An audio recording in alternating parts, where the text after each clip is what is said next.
Bonjour, je vous présente aujourd'hui l'analyse technique de quelques actions toutes tradables à partir de la plateforme de CMC Markets. Alors avant de commencer, les précautions d'usage, il ne s'agit que d'analyses techniques qui ne tiennent pas compte des fondamentaux et ce sont bien les fondamentaux qui doivent présider à toute décision d'achat ou de vente. L'analyse technique n'est là que pour optimiser les points d'entrée et de sortie.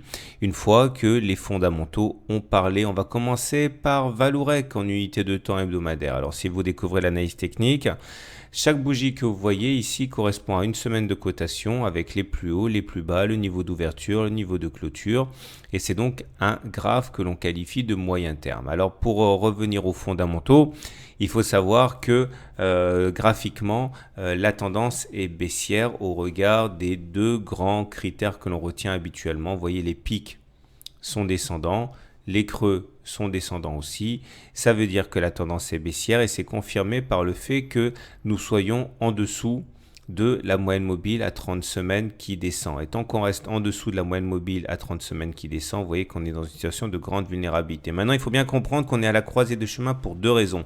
Pour les deux critères, il y a un petit hiatus dans la tendance baissière. Tout d'abord, au niveau des pics et des creux, les pics sont effectivement descendants, mais il semble bien que les creux aient des velléités d'inscrire des creux ascendants. Alors, ce n'est pas encore très évident. Si on arrivait à passer au-dessus de ce précédent sommet, ici, on aurait des pics ascendants et des creux ascendants, puisque les plus bas que l'on inscrit depuis 4 semaines sont quand même bien au-dessus du vraiment précédent plus bas de 2016. Donc on dirait que c'est en train d'évoluer.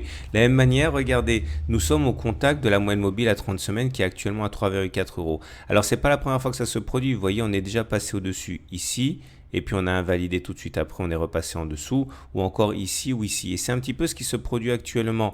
Donc ça veut dire qu'on a vraiment de l'espoir, hein, si on arrivait à produire notre effort, aidé peut-être un peu par le pétrole, de repasser au-dessus de la moyenne mobile à 30 semaines. Il faudrait vraiment que cette fois-ci, ce soit différent des autres fois où on a échoué à confirmer la semaine suivante. Parce que la semaine dernière, on est bien passé au-dessus de la moyenne mobile à 30 semaines. Si on arrivait à produire notre effort et à confirmer ça cette semaine, ce serait vraiment très encourageant. Et si maintenant on arrivait à se maintenir 2 semaines dessus de cette moyenne mobile à 30 semaines, on pourrait dire que la tendance baissière est cassée à moyen terme. Pour l'instant, on est en train de batailler et on est mercredi, il reste 3 jours pour produire notre effort. Maintenant, on va basculer en unité de temps journalière, c'est-à-dire que chaque bougie maintenant correspond à une journée de cotation avec les plus hauts, les plus bas, l'ouverture et la clôture, etc. Et on voit que nous sommes dans un parfait canal, ici en mauve, dans lequel des oscillations très amples ont lieu. Alors, on a échoué une fois de plus au contact du haut de ce canal. Et c'est ça qui explique la baisse à laquelle on assiste actuellement. Heureusement, on a une résistance oblique ici qui nous soutient et qui explique d'ailleurs les plus bas du jour et le fait que l'on ait rebondi. On a une résistance assez forte aux alentours de 3,2, 3,3 et il faut absolument la tenir pour tenter, espérer une nouvelle attaque haussière. On va maintenant enchaîner avec l'Ishimoku. Alors ça c'est un petit peu compliqué si vous découvrez l'analyse technique. Le plus important c'est de comprendre ce qu'est le nuage. Le nuage ici c'est la zone qui est un peu marron et quand on est en dessous du nuage, on est en tendance baissière. Quand on est au-dessus du nuage, on est en tendance haussière. Quand on est dans le nuage, on est sans tendance. Comme vous pouvez le voir, on a été dans le nuage pendant 5 séances consécutives, mais on n'a pas réussi à passer au-dessus. Donc on voit vraiment qu'on est à la croisée des chemins. Et là, malheureusement, on est repassé en dessous du nuage. Maintenant, il faut comprendre qu'on a du soutien. La Kijun est là, et c'est encore une fois la Kijun avec l'oblique ascendante qu'on a vu la dernière fois qui joue nos supports de résistance. Donc il ne faut absolument pas casser cette zone des 3,2, 3,3 euros parce que c'est la résistance oblique qu'on a vu précédemment et c'est la Kijun ici qu'il ne faut absolument pas casser qui est un support sur lequel on est en train de rebondir. On va terminer avec l'analyse des indicateurs techniques et on voit là aussi que c'est mitigé comme c'est très souvent le cas quand on est à la croisée des chemins. Le MACD est au-dessus de son signal, donc ça c'est plutôt pas mal. Par contre, le RSI est en dessous de 50, ça c'est pas très bon, mais le momentum est au-dessus de 0. Donc en fait, il y a une contradiction entre le RSI et le momentum. Pour l'un, les baissiers sont passés aux commandes, pour l'autre, c'est encore les haussiers qui le tiennent. Mais voyez, hein, ça se joue actuellement. Donc pour faire simple, revenez aux fondamentaux. Vallourec est-il bien valorisé à 3,3 euros ou pas? Si vous pensez que Vallourec et sous-valorisé et qu'il faut l'acheter, ben, soit vous achetez maintenant parce que vous êtes pressé et que vous dites que la Kijun va tenir et que la résistance oblique va tenir, soit éventuellement vous attendez que l'on clôture au-dessus de la moyenne mobile à 30 semaines, deux semaines consécutives pour avoir un signe crédible de cassure de la tendance baissière en cours. Maintenant, si vous pensez que Valorec est déjà bien trop valorisé à 3,3 euros, alors soit vous vendez tout de suite parce que vous êtes pressé, soit de manière peut-être un petit peu plus prudente, vous attendez que l'on casse la résistance oblique là, puisqu'on risque d'avoir une attaque baissière si cette résistance, pardon, c'est pas une résistance, c'est un support techniquement puisqu'on est, c'est en dessous des cours, si ce support lâche. Voilà. Passons tout de suite à l'action suivante. On enchaîne avec une analyse rapide de Nanobiotics, juste pour voir où on en est. Et bon, après moult tergiversations, il semble que la hausse soit en train de l'emporter. Alors regardez, les pics sont maintenant ascendants, les creux sont ascendants, donc ça c'est pas mal.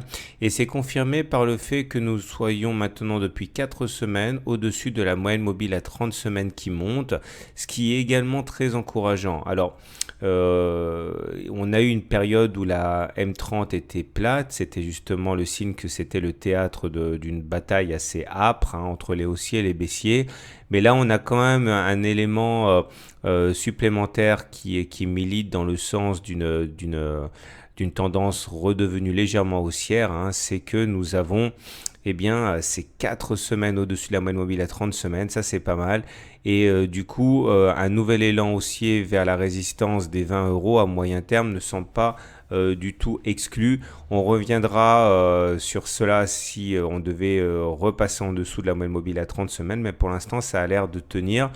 On a également un support ascendant ici de moyen terme qui est aux alentours de 15 euros. Bon, c'est assez éloigné, mais pour l'instant, encore une fois, il faut surveiller les 16,7 euros correspondant à un moyenne mobile à 30 semaines et on peut être raisonnablement optimiste. Il faut voir si maintenant cela colle avec les fondamentaux. Si vous pensez qu'à 17 euros on est déjà bien loti, et bien dans ce cas il faut effectivement penser à vendre, mais pas avant que l'on ait clôturé sans doute en dessous de la moyenne mobile à 30 semaines. Si par contre vous pensez que la valeur mérite beaucoup plus que 17 euros, eh bien vous avez un point d'entrée intéressant ici. Voilà, on va passer maintenant à notre troisième action. Et puis c'est le tour de Genfit qui est dans une situation qui n'évolue pas depuis des mois, voire des années. Toujours une situation peu claire où globalement les cours oscillent à la hausse et à la baisse, mais avec des niveaux qui sont finalement très très proches. Regardez, si on revient en avril, en mars de l'année dernière, on était à peu près sur les mêmes niveaux.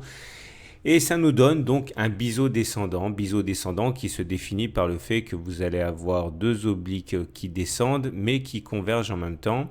Et la bonne nouvelle, c'est que ce genre de figure se casse plus souvent par le haut que par le bas, avec des objectifs qui sont ceux-là, à savoir aller chercher les points auquel on a accroché la partie haute du biseau. Alors évidemment, ça fait rêver, ça renvoie aux 45 euros et pourquoi pas aux 60 euros. Ça ne se fera pas en une journée, loin de là, puisque c'est un graphique de moyen terme avec une bougie qui correspond à une semaine de cotation. Mais voilà, il faut savoir que normalement, ça se casse plus souvent par le haut que par le bas.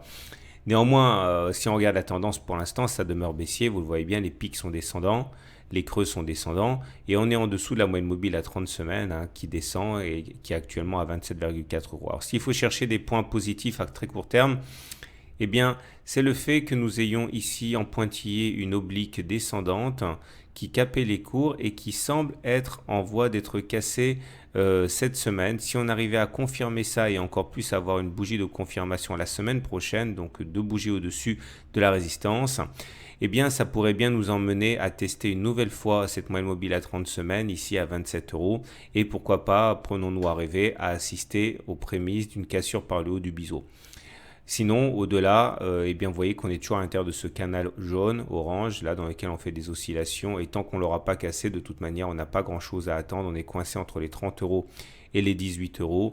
Et les oscillations dans lesquelles, à l'intérieur de ce canal, peuvent durer encore longtemps comme ça. À moins, effectivement, que l'on arrive à casser ce biseau et à commencer par cette résistance actuellement. Donc voilà, toujours pareil, regardez les fondamentaux. Si c'est une action qui vaut plus que 25 euros à votre sens, vous achetez maintenant si vous êtes pressé en considérant que la cassure est effective pour la résistance. Si vous êtes plus prudent, vous attendez que l'on casse carrément le biseau à la hausse. Si par contre vous pensez que Genfit est déjà survalorisé à 25 euros, eh bien vous vendez maintenant parce que vous êtes pressé, ou alors vous attendez éventuellement une réintégration de la partie en dessous de la résistance, puisque ce serait un aveu de faiblesse. Voilà, c'est terminé pour aujourd'hui. Je vous souhaite une bonne journée, de bons trades et à très bientôt pour une autre série d'analyses techniques.